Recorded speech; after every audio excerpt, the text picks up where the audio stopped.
Welcome to the Building Up Women in Property podcast. I'm your host, Rebecca Bangura, and I'm thrilled to have you here with me today. This podcast is for ambitious women who work in property and construction who want to learn how to have a career they love on their terms. Join me every week where I'll leave you excited and confident to take your next steps. Thanks for being here with me. Now let's get started. Hello, beautiful. Thank you for being here. Now, today I have a juicy one for you. We are talking about how to build confidence. And this is the number one thing I get asked about. I get asked about it by ambitious women who have big dreams and aspirations for their career, but they are stuck on how to show up confidently. And I get asked about it by leaders who have talent within their team that they want to cultivate and nurture, but they aren't sure on how to help their team members build that confidence muscle. And so I just want you to know, as we go into this conversation, if you feel like your confidence needs a little bit of a boost, I get it. We have all been there. And the reality is we are constantly facing this challenge as individuals. And so today I'm going to talk to you about what self-confidence is versus confidence. We're also going to talk about the 5 steps you need in order to build confidence. And we're going to cover some of the common pitfalls and what you can do to avoid them in this journey of becoming who you want to be, becoming that confident version of yourself who moves beyond self-doubt and who is thriving in their work and in their life and is showing up empowered and creating impact with their work. So without further ado, let's get into it. So first of all, what is self-confidence? It's the certainty that you have about your own abilities. Now, our level of self-confidence will vary in different aspects of our work and different aspects of our life, and it will also fluctuate depending on the circumstances. But self-confidence, that's an inside job. It's how you think about yourself, how resourceful you think you are to deal with challenges, to work through things in order to create the desired outcome. So it's about this self-belief, this self-concept that we have as someone who can figure it out. Whereas confidence is external. It's about what evidence do we have that we can do this thing. It is the proof. It is the certainty not in our abilities, but in our experience and our results. So they're two different things. Self-confidence is about what you believe you are capable of doing, and confidence is derived from what you have achieved in the past. And so the problem with confidence is it requires us to have that track record, to have that history to affirm our own confidence. Whereas self-confidence is something that we grant ourselves. We decide that we are the person who can achieve this. We build that self-belief, that self-concept, so that we start taking action that then in turn creates the results that will give us the confidence. So we need to start with self-confidence so we can take the action to create the evidence and create the results that then reinforce confidence. And the key to self-confidence is knowing that this is an inside job. You get to decide your own abilities. You are not limited by what you have done in the past. You are limited by your belief.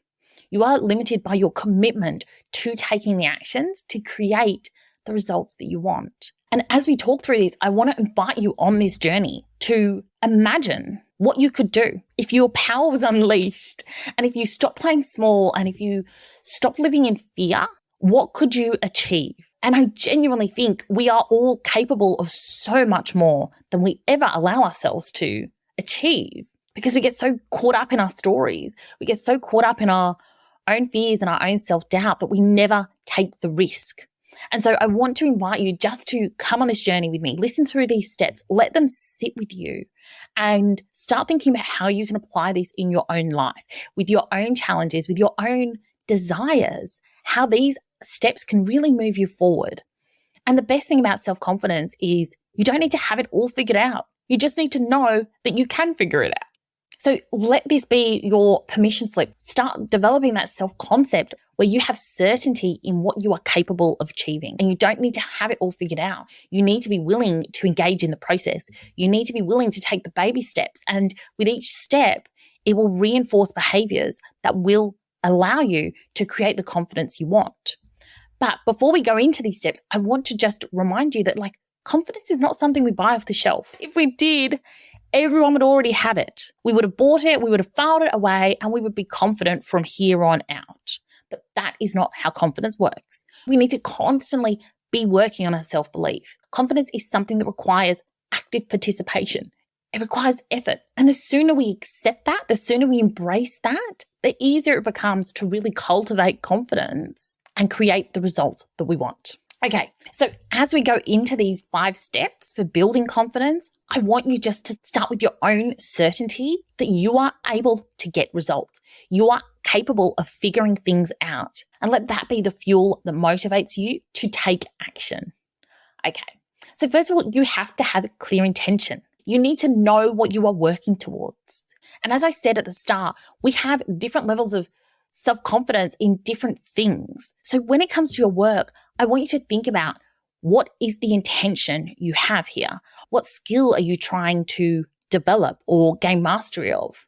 Or what is the specific outcome you are trying to achieve? Now that is crucial. We need to know that so that we know we are working towards the right thing. So get clear on it and make it as specific and as tangible as you can.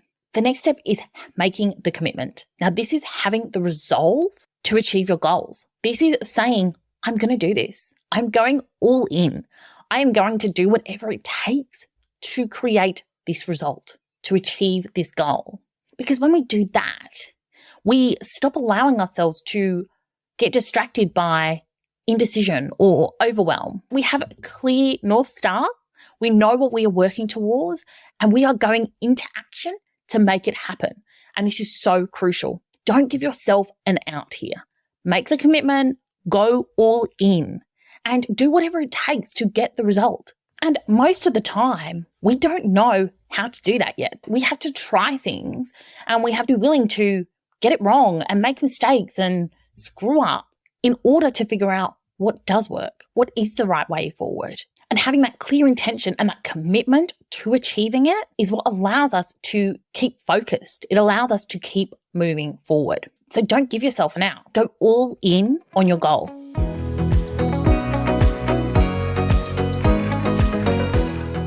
I hope you've been enjoying the episode. I wanted to take a moment to let you know about my free Career Confidence Masterclass.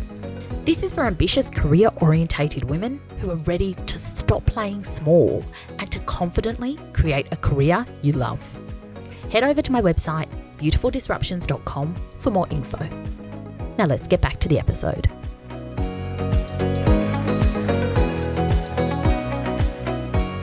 The third step is about having the courage to take the actions.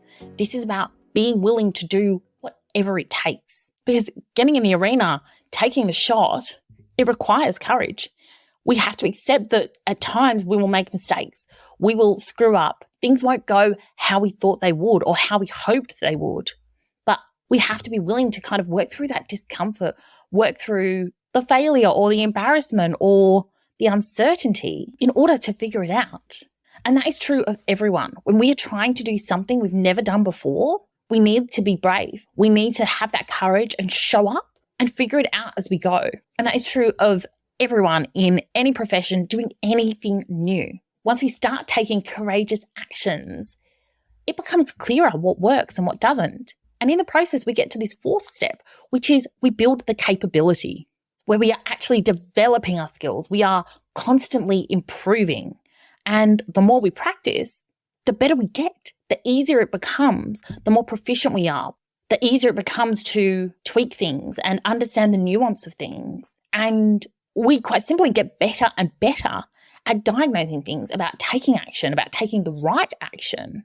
So we gain more mastery in the process. We become more skilled. We develop our skill set and our knowledge and our experience in this process. And as we practice this, as we develop this capability on an ongoing basis, that leads us to the end result, which is this fifth step of confidence. We start to achieve the results that we set out to achieve. And through our trial and error, and through having that intention and that commitment and that courage and building that capability, we in effect develop our own roadmap for achieving this result. And in that process, we actually figure out what works.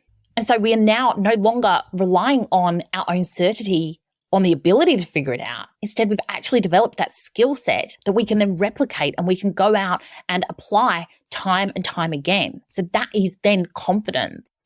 But we can't get to that without deciding we're going to go for it, without being willing to get things wrong and keep trying and keep improving.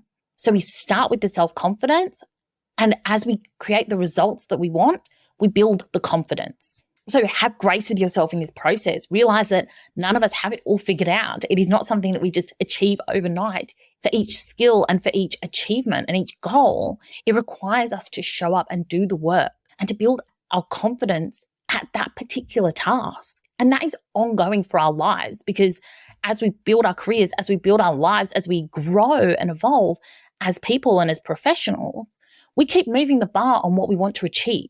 We start pushing ourselves outside of our comfort zone, and our comfort zone expands. So it becomes essential that we understand the process for building confidence, because we need to apply this time and time again. There are no shortcuts to this, but you always have the ability to have that self-belief and to build your own self-confidence that you will figure it out, because you will. And the only way you'll get started is by showing up, making the commitment, and doing the work.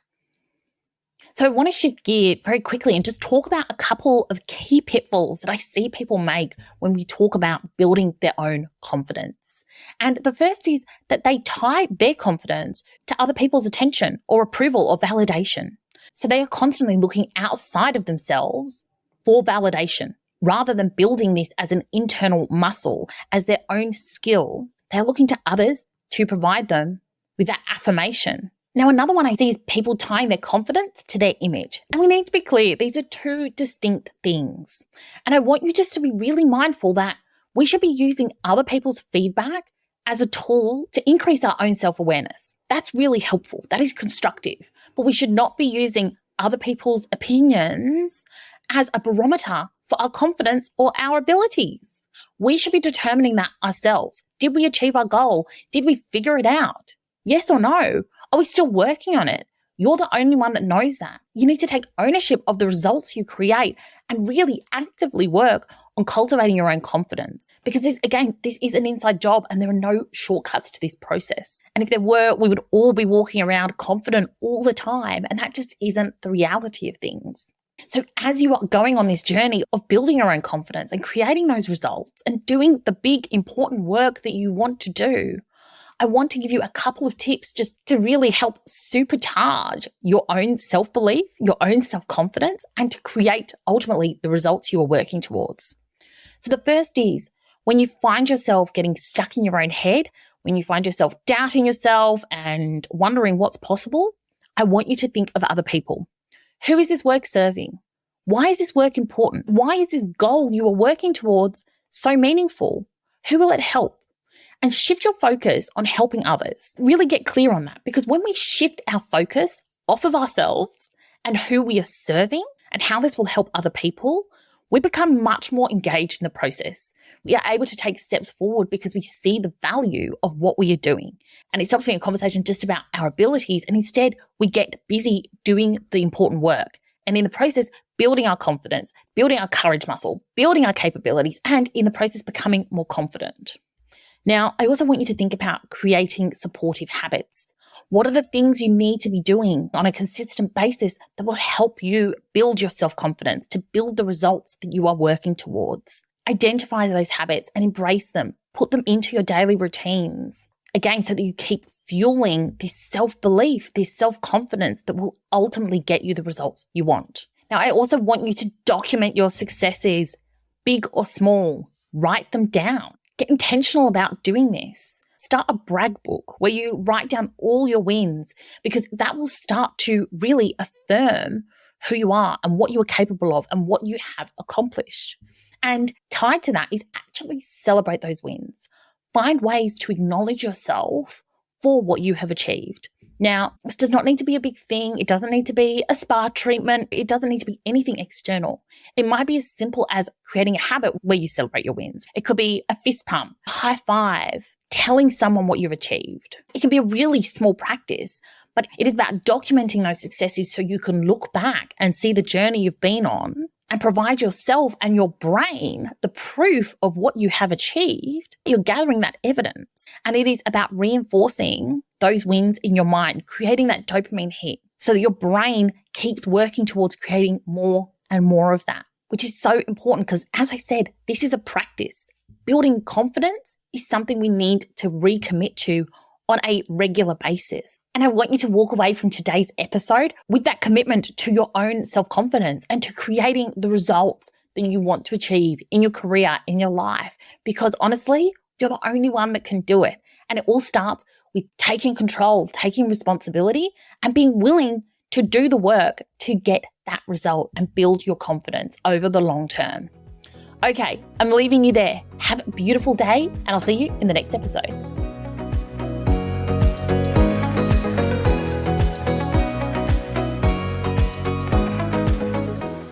Thanks for joining me on the Building Up Women in Property podcast. If you're listening on Apple Podcast or Spotify, I'd love for you to take a moment and review the show if you found it helpful, or share it with a few friends. Thanks again, have a beautiful day, and I'll see you next time.